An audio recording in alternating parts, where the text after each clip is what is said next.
안녕하세요. 장쌤입니다. 손해보험 설계사 시험 합격을 위한 손해보험 강의. 그중에서도 이번 시간에는 10번에서 12번 문제가 출제되는 연금저축보험과 퇴직연금보험에 대해서 보도록 하겠습니다. 많이들 어렵게 생각하는 부분이기도 하지만, 제 강의를 들어보시면 아시겠지만 쉽게 이해하시면 숫자 정도만 암기한다 생각하고 보시면 누구나 다 세 문제 맞출 수 있는 단락입니다. 자, 지금부터 연금저축과 퇴직연금보험에 대해서 보도록 하겠습니다. 시작해 볼게요.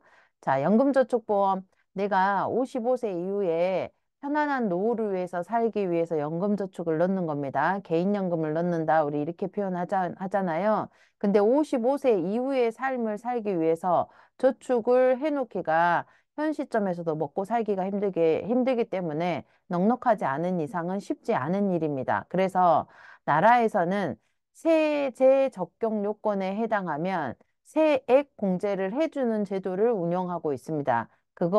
그거를 보도록 하겠습니다. 자, 그래서 나라에서는 소득세법 기준으로 세액 공제를 해주도록 돼 있어요. 자, 세액 공제 요건을 보도록 할게요. 세액 공제는 가입하는 시점에서는 연령이나 성별 제한이 없습니다. 내가 응에 태어나서 주민등록번호만 받으면, 주민등록번호만 있으면 언제든지 가입할 수 있어요. 그 다음에 나이나 성별 제한 없다라는 거 기억하시고, 1년에 불입할 수 있는 돈은 1,800만 원 한도입니다. 자, 5년 이상 내야 되고요. 55세 이후에 수령할 겁니다. 수령 받는 시점에서도 적어도 5년 이상은 유지하고 있어야 됩니다. 그래서 연금저축보험에서 세제 적격 요건 하면 무조건 숫자 5 기억하는 겁니다. 숫자 5 기억하세요. 그래서 소득세법에 근거해서 세액 공제라는 혜택을 줄 겁니다. 쉽게 여러분들 그 직장 다니시면 연말정산 하잖아요. 연말정산할 때 꼭 서류 제출하는 게 개인연금저축 내고 있으면 개인연금 내는 거 그 서류로 증빙해서 첨부를 하죠. 그러면 세제 적공 요건에 해당하면 세액 공제를 해주는 겁니다. 그래서 세액 공제를 어떻게 해주니? 자, 생활자는 급여소득 5,500만 원, 종합과세자는 4,500만 원 이상이냐, 이하냐? 이상이냐, 초과냐, 이하냐, 요 두 가지로 보시면 됩니다. 돈을 조금 버는데, 이하자인 경우 조금 버는데 노후를 위해서 준비를 하고 있죠. 그러니까 세액 공제를 많이 해줍니다. 15% 해줄 겁니다. 지방세 포함하면 지방세 10% 들어가니까 16.5%를 해줍니다. 오타예요. 죄송합니다. 16.5%를 해줄 겁니다. 자, 그 다음에 초과.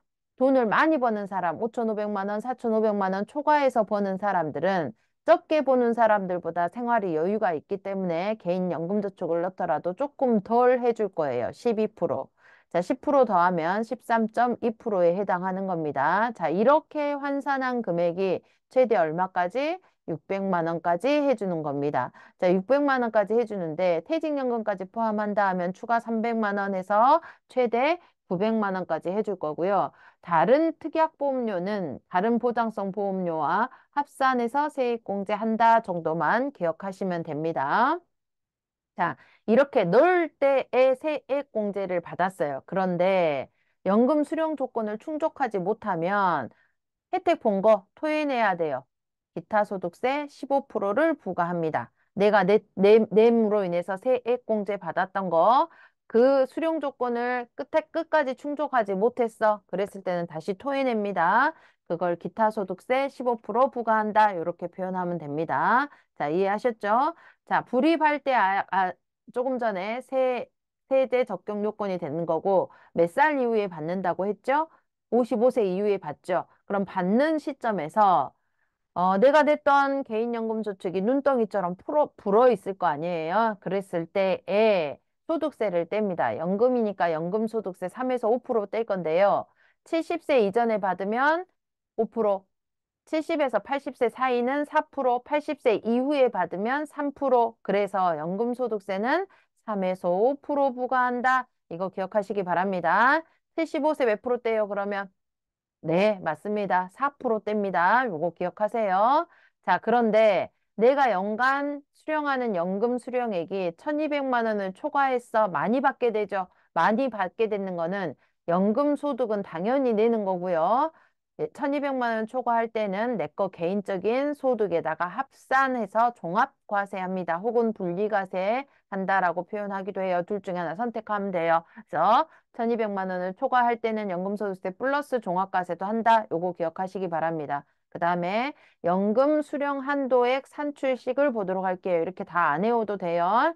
여기에 보면 100분의 120, 120이 제자리에 들어있는 것만 보시면 됩니다. 110으로 바뀌거나 90으로 바뀌거나 혹은 120이 없기도 해요. 그래서 120이 100분의 120이 정확하게 있는지만 보시면 됩니다. 자, 연금은요, 55세 이후에 받는 거잖아요. 그런데 55세 이후가 됐다 하더라도 내가 부득이한 경우에 부득이한 사유로 연금을 수령해야 되는 경우가 있어요.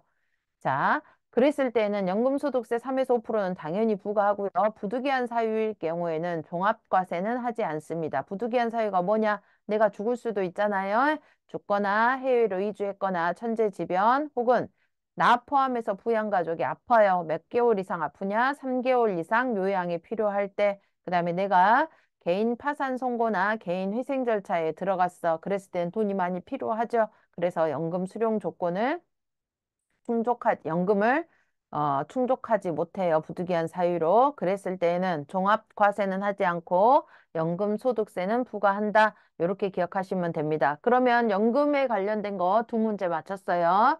그 다음으로 퇴직연금 가도록 할게요. 퇴직연금은 연금의 종류를 기억하셔야 됩니다. 확정급여형, 확정기여형, 개인형이 있어요. 확정급여형은 퇴직연금이기 때문에 퇴직금이나 마찬가지죠. 퇴직금이나 마찬가지예요. 자, 근로자가 나중에 내가 받아갈 퇴직금이 정해져 있어. 예를 들면 내가 삼성화재 직원이에요. 직원으로 입사했어요. 내가 10년 후에 차장이 될 거야. 그러면 10년 후에 내가 받을 퇴직금이 1억 5천이야 라고 알 수 있는 것. 이게 확정급여형 DB형입니다.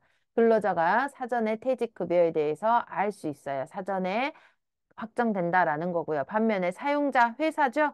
회사는 퇴직급여를 납입을 해줘야 되는데 근로자가 받아갈 돈이 정해져 있기 때문에 사용자가 부담하는 부담액은 변동됩니다. 그래서 사용자 회사 책임하에 관리가 되고 있다라는 거 기억하시면 되고요. 두 번째 확정기여형 보도록 할게요. DC형이라고도 합니다. 급여형의 반대 개념이에요. 근로자가 알아서 운영해요. 근로자가 알아서 운영하기 때문에 다 사회 적립해서 운영하죠. 그렇기 때문에 내가 앞으로 10년 후에 차장이 됐을 때 받아갈 퇴직급여를 예상할 수가 없어요. 그래서 근로자가 받아갈 퇴직급여가 변동이 된다라는 거고 다만 사용자 회사는요. 근로자 연봉의 15분의 1 이상에 해당하는 금액만 넣으면 돼요. 그래서 연봉의 한 달치 월급 정도만 확정급여형 계좌에다 넣어주면 근로자가 뭐 적금에다 넣을 수도 있고 보험에다 넣을 수도 있고 신탁에다 넣을 수도 있고 투자 상품에다 넣을 수도 있고 자기가 근로자 스스로가 알아서 운영하는 상품이 확정기여형입니다. 개인형은요. 이렇게 확정급여형이나 확정기여형으로 운영하다가 내가 퇴직을 해. 그러면 퇴직을 할때 개인형 퇴직연금 계좌에다가 킵해 놓는 게 개인형 퇴직연금입니다. 그래서 퇴직이나 이직 시 받은 퇴직금을 자기 명의의 퇴직계좌에 적립하는 겁니다. 그래서 17년도 기준으로 자영업자도 가입할 수 있는 게 개인형 퇴직연금이다라는 거 기억하시기 바랍니다.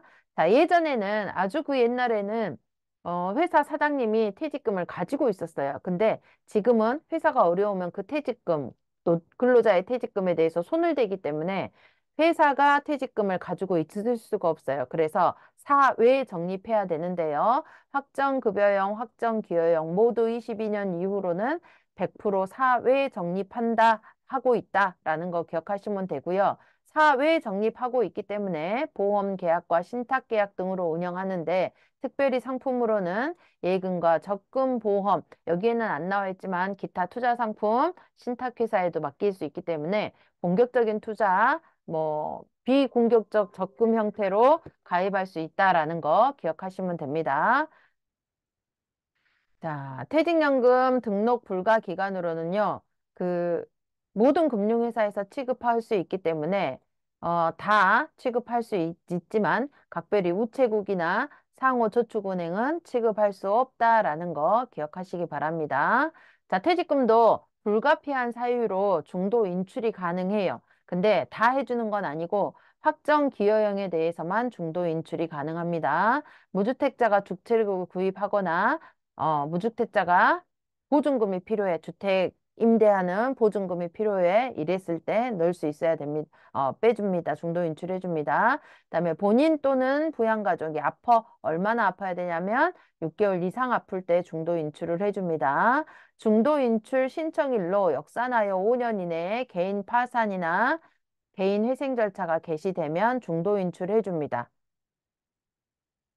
자, 아까 개인 연금저축 있었죠. 연금저축은 부득이하게 빼는 경우, 나 포함해서 아플 때, 부양가족이 아플 때 몇 개월? 3개월. 하지만 퇴직금은 6개월 이상 아파야 됩니다. 퇴직금은 더 빼기가 어렵다라는 거예요. 그 다음에 개인회생 절차나 파산 선고 돌입되면 개인연금저축은 바로 빼줬지만 퇴직연금은 바로 빼준다, 안 빼준다? 안 빼줘요. 역사나요 5년 이전에 해야 되기 때문에 파산이나 개인위생 절차가 들어가야 된 거기 때문에 직전 5년 안에는 파산이나 개인위생 절차가 돌입이 돼서 내가 5년간은 힘들어도 참고 이겨내야 돼요. 이겨냈을 때에 이제 그 이후에 퇴직연금 빼달라라고 하면 빼줄 수 있다라는 겁니다. 그만큼 개인연금저축하고 퇴직연금하고 비교했을 때 개인연금보다는 퇴직연금이 빼기가 어렵다라는 거고요. 인출 순서는 과세제 금액이 가장 먼저 빠지고 그 다음에 이연 퇴직소득이 빠져요. 그 다음에 그 밖에 남아있는 계좌에 있는 금액이 빠질 겁니다. 자, 순서 모르셔도 돼요. 이연 퇴직소득은 처음으로 가거나 끝으로 가거나 하면 틀려요. 무조건 가운데에 앉아 있어야 됩니다. 얘가 앞으로 가거나 뒤로 가거나 이렇게 시험 문제 바뀌어 나올 겁니다. 자, 퇴직금이기 때문에 연금으로 수령할 수도 있고 일시불로도 수령할 수도 있습니다. 연금 수령할 때에는 30% 세액 경감을 해줍니다. 그래야 연금으로 가지고 있으려고 하겠죠. 자, 퇴직금이기 때문에 연금 규약을 작성해요. 근로자 대표의 동의를 얻어 고용노동부 장관에 신고합니다. 사용자가 아무렇게나 할 수 있는 건 아니에요. 자, 여기까지 해서 퇴직연금에 대해서 봤습니다. 굉장히 작은 내용이에요. 방대한 지식을 요하는 단락이 아니니까 자꾸 반복해서 들어서 한 문제도 틀리지 않도록 맞출 수 있도록 하시기 바랍니다. 자, 지금까지 장쌤이었어요. 감사합니다.